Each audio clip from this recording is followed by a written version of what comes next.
ऋषभ पंत के बैट छूटने का क्या है राज, सिर बचाते रह गए फिरंगी, ठोकी ताबड़तोड़ 50 ऋषभ पंत टीम इंडिया का वो स्टार जो सिर्फ अपनी बल्लेबाजी से गर्दा नहीं उड़ाता बल्कि कई लोग उनके अंदाज के फैन हैं। पंत की बल्लेबाजी की अलग ही क्लास, गिरते पड़ते और मनोरंजन करते शतक ठोक देते हैं। इनमें एक मुद्दा बल्ला छूटना भी है जो लगभग हर पारी में देखने को मिल जाता है। ऋषभ पंत टीम इंडिया का वो स्टार जो सिर्फ अपनी बल्लेबाजी से गर्दा नहीं उड़ाता बल्कि कई लोग उनके अंदाज के फैन हैं। पंत की बल्लेबाजी की अलग ही क्लास है, गिरते पड़ते और मनोरंजन करते शतक ठोक देते हैं। इनमें एक मुद्दा बल्ला छूटना भी है जो लगभग हर पारी में देखने को मिल जाता है। दूसरे टेस्ट में भी यह देखने को मिला। पंत ने दूसरी पारी में 2 बार बल्ला छोड़ा। आइए इस वीडियो में जान लेते हैं कि आखिर पंत के हाथ से बल्ला फिसलता ही क्यों है। ऋषभ पंत पहली पारी में 25 रन बनाकर आउट हो गए थे, लेकिन दूसरी पारी में उन्होंने अपने अंदाज की झलक फिर दिखाई। पंत ने ताबड़तोड़ अंदाज में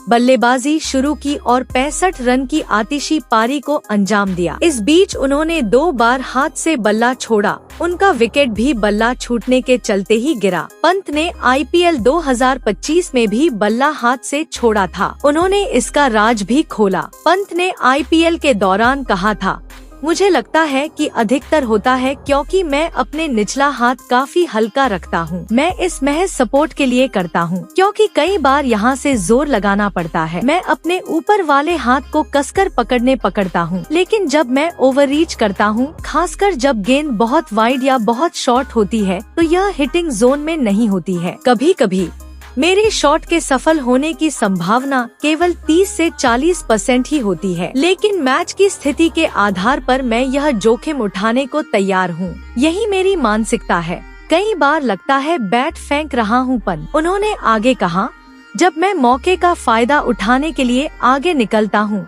तो मुझे संतुलन बनाए रखने के लिए कुछ करने की जरूरत होती है। कई बार ऐसा लग सकता है कि मैं बल्ला फेंक रहा हूँ, लेकिन असल में मैं बस उस डिलीवरी का पूरा लाभ उठाने की कोशिश में रहता हूँ। बल्ला फिसल जाए, मेरे हाथ में नहीं रहे या मेरे सिर पर भी लग जाए तो भी मेरा ध्यान बाउंड्री लगाने पर होता है।